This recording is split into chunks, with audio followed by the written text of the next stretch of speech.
Okay, so I don't want to jinx it or anything, but our next guest, in just a couple months, is going to be recording a comedy album with the same group that produced Richard Pryor's first comedy album.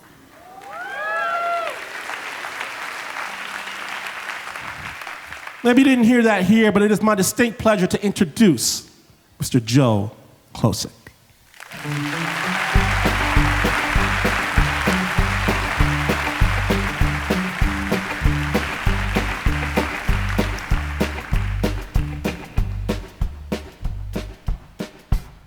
I am a stand-up comic, and I get an email for a gig in the Northern California town of Redding. If you don't know Redding, California, I think the best way to describe it is, it's where 1972 went. The email starts out with this disclaimer, quote, "Please be advised this venue prominently displays a Confederate flag. It's not indicative of their philosophy there. I've booked many diverse shows at this venue. Have fun." How could I not take that gig? I get up there and I'm standing outside the place. There's a doorman. I've never met him. He's never met me. First words out of his mouth to me are, "You know, I can always tell when black people are around." Whoa! Yeah, so can I. They're black. Are you a psychic racist? And I walk into the place and I look up and yes, there's a Confederate flag, but above it is the biggest American flag I've ever seen in my life. I want you to think like Chevy truck commercial, halftime at the Super Bowl, America big. And then under it is the Confederate flag, and hanging on either side of it are those naked women mudflap silhouettes. Classy, right? Hanging at the bottom of the Confederate flag, disco ball. This is the most confused dream catcher ever. Does it come together in some way? Is there a meaning, you know? America, if you're different, we don't want you. Women are objects, gays are okay.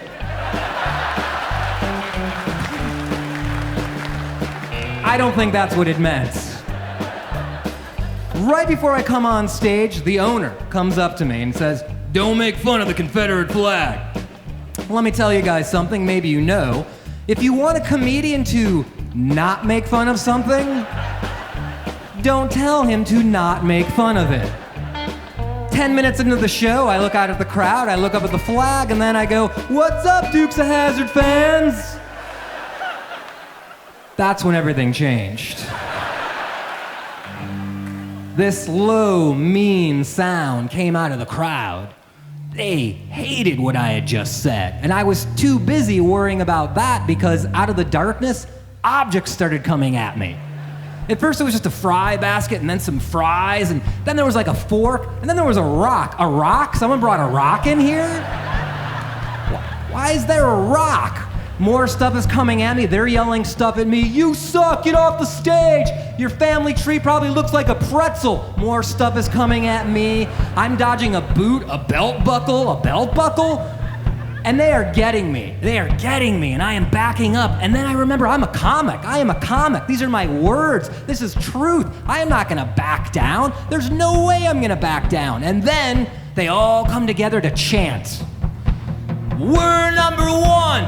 We're number one. We're number one. We're number one." Really? Because that flag means you're number two.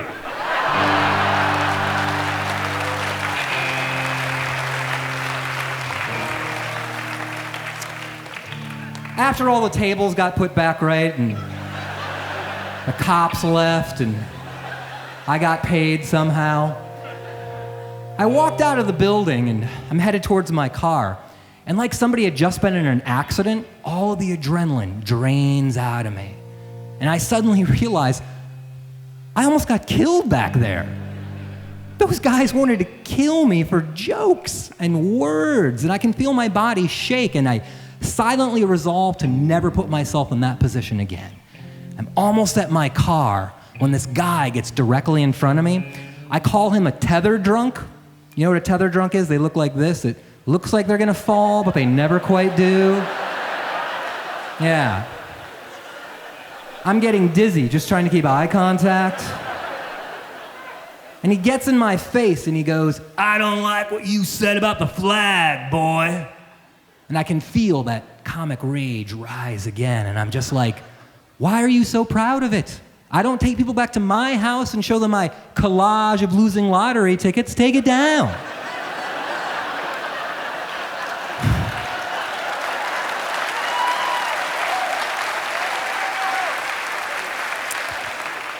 Yes, but you weren't there that night, were you? And I can see in his eyes he's gonna throw a punch.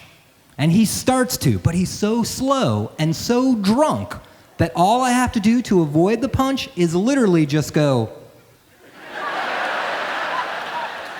His fist goes past my head, he pulls it back and I straighten up, and what makes this amazing is what this guy said next. He just looks at me and goes, "All right, you're pretty fast, Matrix."